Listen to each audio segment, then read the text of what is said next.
I don't know which UPDF we are talking about. The one in which Felix Kuraije is a spokesperson in SAMS. No, the one where Felix Kuraije is a spokesperson was formed by the 1995 Constitution. It is not 42 years. Okay, the one he joined. Before That's why I said it was I formed don't know by a which one you're talking about. You see, the makers of the Constitution and the country was uncomfortable continuing with the Luwero army.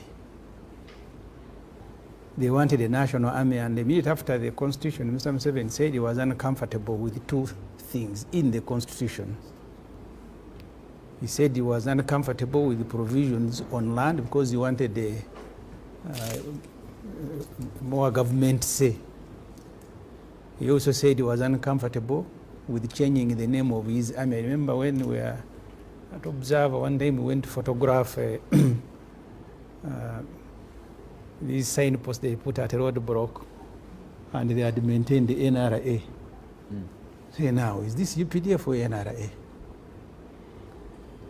The Museveni 2000 campaign was a campaign to professionalize the army.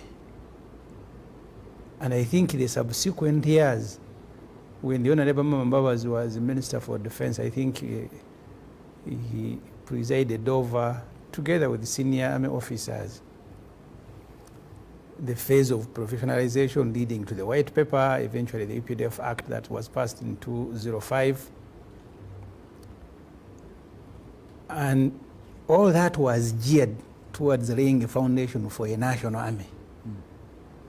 But Museveni has not changed. Throughout the early years of NRM, he kept referring to those who were in Luwero as Saleh's army, as he was creating his own.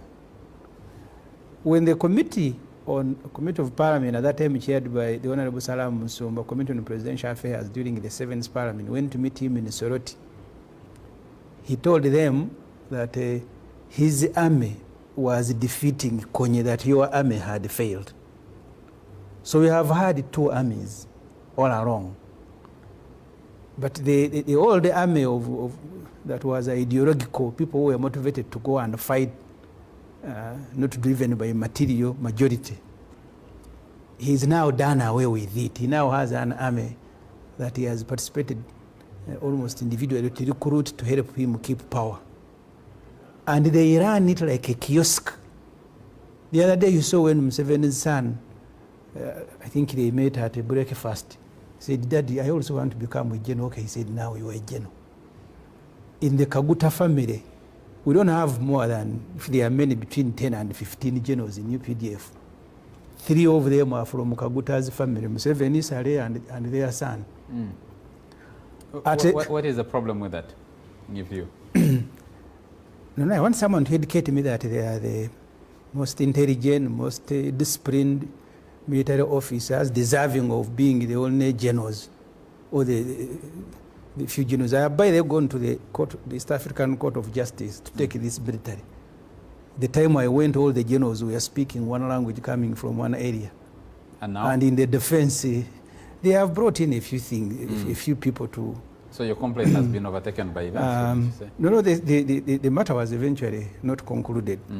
But the point is, on the day you have a ceremony to peep your son as a general, your brother walks in to preside over, dressed like he was going to look after cows, and deliberately in civilian clothes because he doesn't want to salute the army commander, the CDF, and the son doesn't want the institution of the army to preside over his function because the family has become bigger than the army. He wants at least his uncle, the son who now campaigns, because you see, the matters for which... Let me put it this way. The matters for which... No, let me not lose this point. The matters smaller for which Lieutenant General Henry Tumukunde went to jail and was in jail for more than 4 years, accused of spreading harmful propaganda because he was on radio speaking about politics. There are matters that Museveni's son speaks about every day.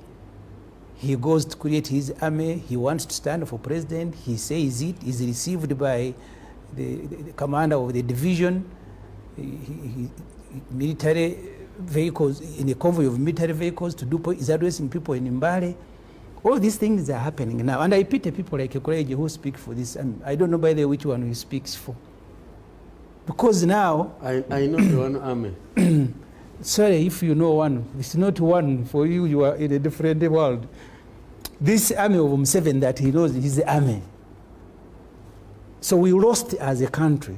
The British invested in a lot of money during that phase 201 to 205, professionalizing the army.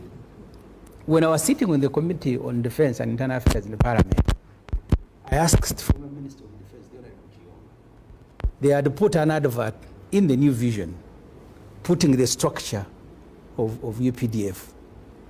And the commander at that time, Museveni's son, who was commander of SFC, was reporting to the CDF like the commander. And so I asked the Honorable Chiyonga to tell me, first of all, that SFC is an illegal, and it remains an illegal structure.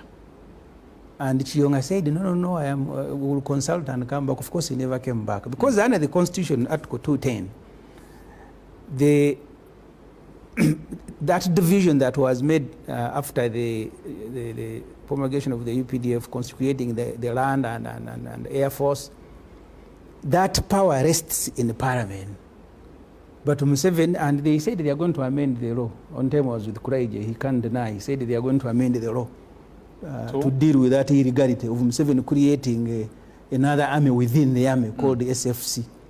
But the law hasn't been amended. The proposal is still with the first Parliamentary Council. So you can imagine a proposal to create that sort of an institution. The UPDF Act. No, I am knowing about that specific. We are together on a radio station. Yeah, you know. And no, you have... So that SFC, that is like a home boys unit within the military, was illegally created, headed by Museveni's son. So the point, in a nutshell, we have lost an opportunity as a country to have an army that is truly a national army. If someone asked you and said, maybe Honorable Semujju, and you lost an opportunity to become part of an army, not necessarily the one we're discussing, and that the three people you're talking about, the president, his brother, and his son, took that opportunity to serve in the military, what would be the problem? There's no opportunity they took. Museveni's son, the first time there were reports that he's in the army, he said he's not in the army. He said he's 0D. You have forgotten. Museveni, after retiring, he continues getting ranks, including his brother. For them, the military ranks are like maybe dessert, so they will give themselves when they want. Okay. You've given your opinion. Let me ask someone else to give their opinion. Don't ask me that question, because I would never illegally have joined the army. Let me ask Wilson and even if I wanted to give his own. So we have lost an opportunity as a country to create a national army. This remains a Museveni army. All these individuals who are serving there, they are all victims, and my sympathy.